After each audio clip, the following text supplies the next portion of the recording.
জিওএডু online class চ্যানেলে আমার সকল ছাত্রছাত্রীদের স্বাগত জানিয়ে আজকে আমি শুরু করব মাধ্যমিকের ম্যাপ পয়েন্টিং।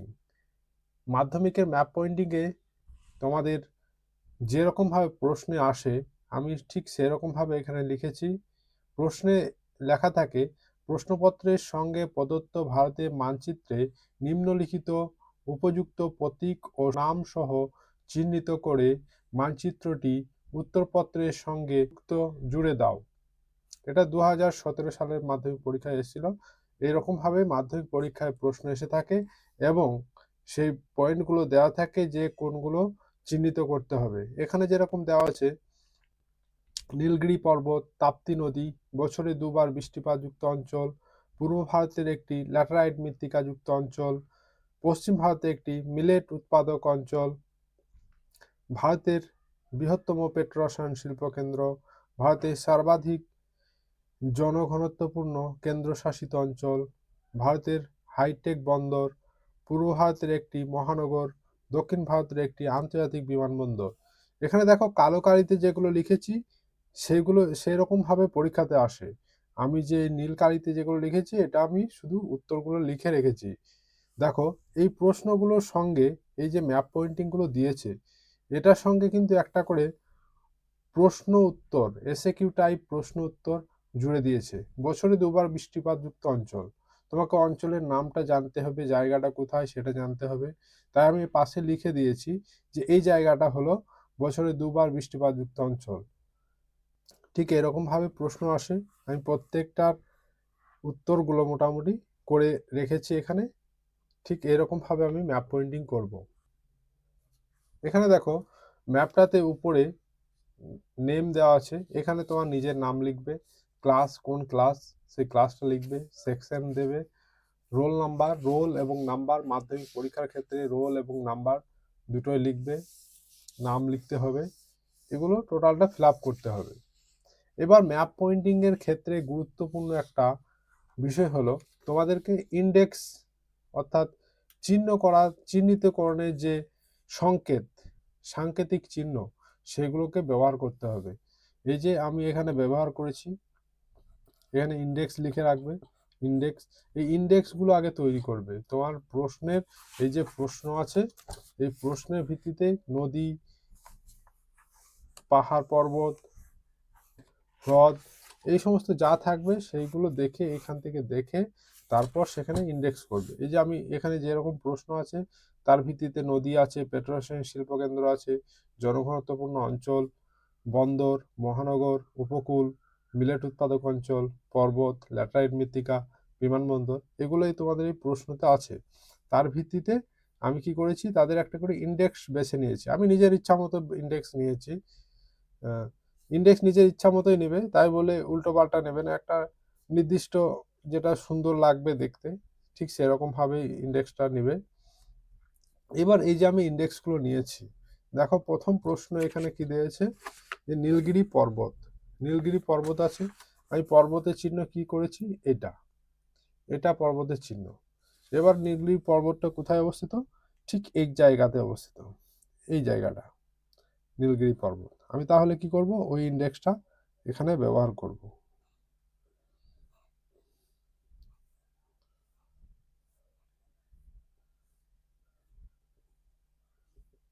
এই যে আমি এখানে ব্যবহার করলাম।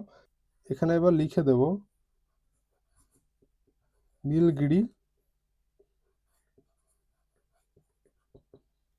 পর্বত। এটা হয়ে গেল নীলগিরি পর্বত। দেখে বোঝা যাচ্ছে যে এটা একটা পর্বত, তার কারণ ইন্ডেক্সটা আমি এখানে দিয়ে রেখেছি ইন্ডেক্সটা। এবার পরবর্তী প্রশ্ন কি আছে, পরবর্তী প্রশ্ন তোমরা দেখো সাইডে দেখতে পাবে, আমি দিয়ে রাখছি ছবি তুলে। 2 নম্বরে আছে তাপ্তি নদী। তাপ্তি নদী, নদীর দেখো ইন্ডেক্স এখানে দিয়ে রেখেছি, নদীর ইন্ডেক্স আমি এখানে দিয়েছি। এবার তাপ্তি নদীটা কোথায় আছে আমাকে দেখতে হবে। তাপ্তি নদীটা ঠিক এই জায়গাতে, ঠিক এই জায়গাতে তাপ্তি নদী। তাহলে আমাকে এখানে এঁকে দেখাতে হবে, এই যে এই যে। আর নদীর চিহ্ন সবসময় এরকম বাঁকা লাইন। এবার তীর চিহ্ন দিয়ে দেখিয়ে দিতে পারো এর মোহনা অর্থাৎ যেখানে নদীটা মিলিত হচ্ছে, উপনদী দু একটা দেখিয়ে দিতে পারো। ঠিক আছে, এবার এটার নাম দিয়ে দেবো কি, তাপ্তি নদী। তাপ্তি নদী। বছরে দুবার বৃষ্টিপাতযুক্ত অঞ্চল, আমি দেখো উত্তর করেই রেখেছি। কোথায়? করমণ্ডল উপকূল। এবার করমণ্ডল উপকূলটা কোথায় আমাকে দেখতে হবে। করমণ্ডল উপকূল হচ্ছে এই তামিলনাড়ু আছে, এই তামিলনাড়ু থেকে শুরু করে একদম এরকম ভাবে গিয়ে এই জায়গাটা উপকূলে দেখো ইন্ডেক্স কি দিয়েছি, তাহলে উপকূলের ইন্ডেক্স যেহেতু দেওয়া আছে সেহেতু আমি উপকূলের ইন্ডেক্স আমি দিয়ে দেবো। এগুলো স্কেলেও টানতে পারো, আমি হাতে করে টেনে দিচ্ছি।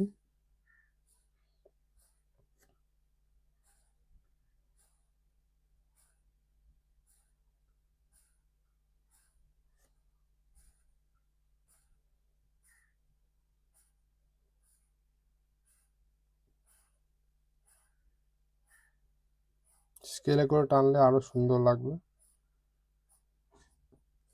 একটু সময় লাগবে কিন্তু আরো সুন্দর লাগবে। এবার আছে পূর্ব ভারতের একটি ল্যাটেরাইট মৃত্তিকা যুক্ত অঞ্চল। উত্তর দেখো করে রেখেছি। পশ্চিমবঙ্গের কোথায়? বাঁকুড়া, পুরুলিয়া, পশ্চিম মেদিনীপুর এবং উড়িষ্যা, এই অঞ্চলগুলোতে এই ল্যাটেরাইট মৃত্তিকাযুক্ত অঞ্চল আছে। তাহলে বাঁকুড়া, পুরুলিয়া, পশ্চিমবঙ্গ জায়গাটা এইটুকু, এই জায়গা থেকে তাহলে আমি এইখানটা চিহ্নিত করতে পারি। এই যে অঞ্চলটা, পুরুলিয়া বাঁকুড়া কিছু অংশ এবং উড়িষ্যার কিছু অংশ, এই অংশটা। এবার এটা ইন্ডেক্স কি আছে? ইন্ডেক্স কি আছে? ল্যাটেরাইট মৃত্তিকা। ল্যাটেরাইট মৃত্তিকা ইন্ডেক্স কি আছে? এটা দেখো, প্লাস চিহ্ন প্লাস চিহ্ন, এইগুলো আমি দিয়ে দেব। তাহলে এটা ল্যাটেরাইট মৃত্তিকা বোঝা যাচ্ছে। এবার আমি জায়গাটার নাম লিখে দেব। কি লিখব? পূর্ব ভারতের, পূর্ব ভারতের একটি একটি ল্যাটেরাইট মৃত্তিকা, রাইট মৃত্তিকা, মৃত্তিকা অঞ্চল। পাশে লিখে দিই কোথায়? পশ্চিমবঙ্গ আর সঙ্গে আছে উড়িষ্যা।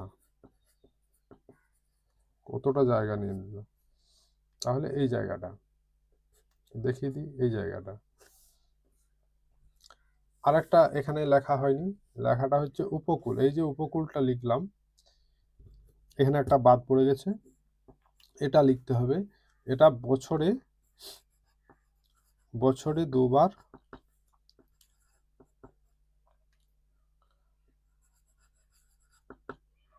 দুবার বৃষ্টিপাত যুক্ত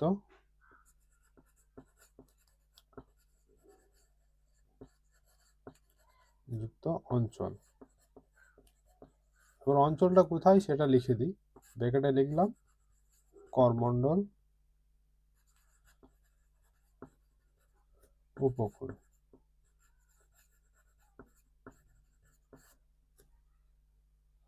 এই করমণ্ডল উপকূল হলো বছরে দুবার বৃষ্টিপাতযুক্ত অঞ্চল, এটা এখানে লিখে দিতে হবে। ঠিক এখানেও লিখতে হবে, প্রত্যেকটাই লিখে দিতে হবে।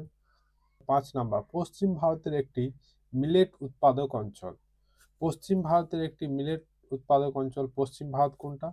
পশ্চিম ভারত হচ্ছে এই জায়গাটা, এই জায়গাটা পশ্চিম ভারত। তাহলে এই পশ্চিম ভারতের মিলেট উৎপাদক অঞ্চল কোথায় আছে? মহারাষ্ট্র। মহারাষ্ট্রতে মিলেট উৎপাদন হয়, তাহলে এই মহারাষ্ট্র এই জায়গাটাতে পড়ছে। তাহলে এই জায়গাটা আমি চিহ্নিত করে দেবো, একটা আন্দাজ মতো চিহ্নিত করবো। এটা এটা কোনো নির্দিষ্ট নয় যে এই জায়গাটাই করতে হবে, কিন্তু মহারাষ্ট্রের মধ্যে একটা জায়গা তোমাকে দেখাতে হবে। মিলেটের কি ইন্ডেক্স দেওয়া আছে? মিলেটের ইন্ডেক্সটা দেওয়া আছে দেখো, এইরকম এইরকম।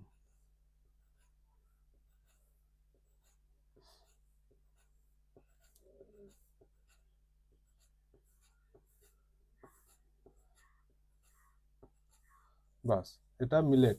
তাহলে এখানে লিখে দিতে হবে আমাকে, কি লিখতে হবে, যে এটা পশ্চিম ভারতের একটি মিলেট উৎপাদক অঞ্চল, ব্র্যাকেটে কি, মহারাষ্ট্র।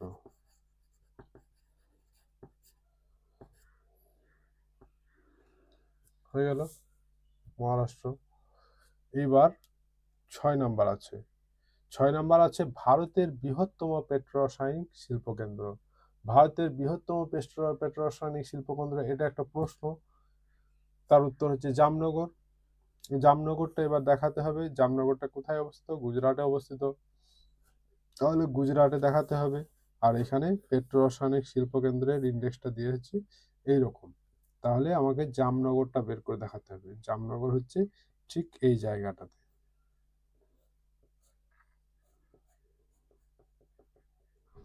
তাহলে এখানে আমাকে লিখতে হবে ভারতের, এই যে এই ইন্ডেক্সটা, ভারতের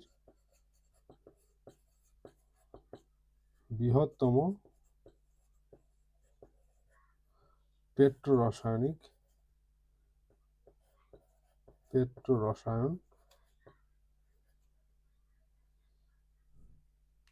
শিল্পকেন্দ্র। এটা কোথায়? জামনগরে। বাস, হয়ে গেল জামনগর। পরবর্তী প্রশ্ন আছে ভারতের হাইটেক বন্দর। এটা একটা প্রশ্ন, ভারতের হাইটেক বন্দর কোথায়? উত্তর হবে নভোসেবা। এটা হচ্ছে এই মহারাষ্ট্রে অবস্থিত। তাহলে এই জায়গাটা লিখতে হবে, দেখাতে হবে মহারাষ্ট্রের ঠিক এই জায়গাটা। ইন্ডেক্স দেওয়া আছে, শুধু বন্দর লেখা আছে। এই যে ইন্ডেক্সে দেওয়া আছে বন্দর, তাহলে এখানে চিহ্নিত করে দিলাম। এবং এটা দেখিয়ে দেব কি, ভারতের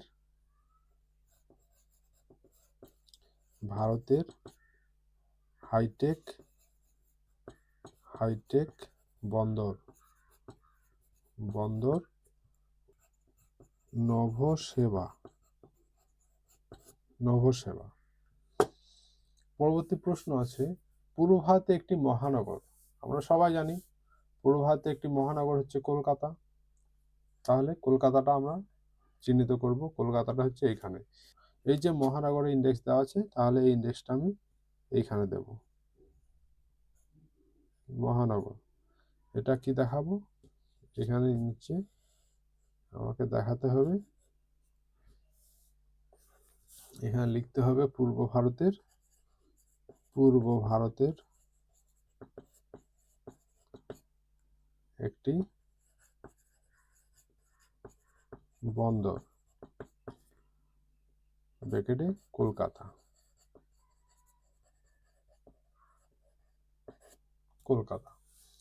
হয়েছে।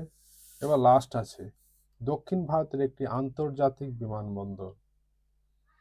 দক্ষিণ ভারতের একটি আন্তর্জাতিক বিমানবন্দর কি আছে? চেন্নাই। প্রশ্নটার উত্তরও চেন্নাই, এখানে দেখাতে হবে চেন্নাই। এবার আন্তর্জাতিক বিমানবন্দর, দেখো এখানে ইন্ডেক্স কি দেওয়া আছে? স্টার দেওয়া আছে। তাহলে চেন্নাইটা কোথায় অবস্থিত? তামিলনাড়ু ঠিক এই জায়গাতে চেন্নাই অবস্থিত। তাহলে এখানটা আমরা চিহ্নিত করব কি দিয়ে? স্টার দিয়ে। এই যে স্টার দিয়ে দিলাম। এবং এইখানে আমাকে লিখতে হবে যে দক্ষিণ ভারতের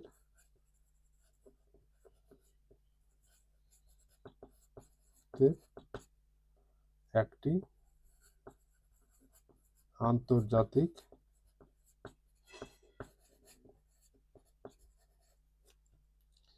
বিমানবন্দর।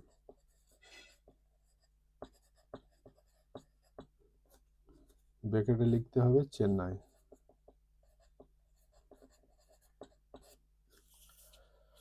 তাহলে তোমাদের এই 10টা ম্যাপ পয়েন্টিং, 10টা যে প্রশ্ন আছে, সে 10টা প্রশ্ন কমপ্লিট হয়ে গেল। দেখে নাও ভালো করে। তাহলে ঠিক এরকম ভাবেই তোমরা ম্যাপ পয়েন্টিং করবে। আমি আরো ম্যাপ পয়েন্টিং আনতে চলেছি যাতে তোমাদের সুবিধা হয়।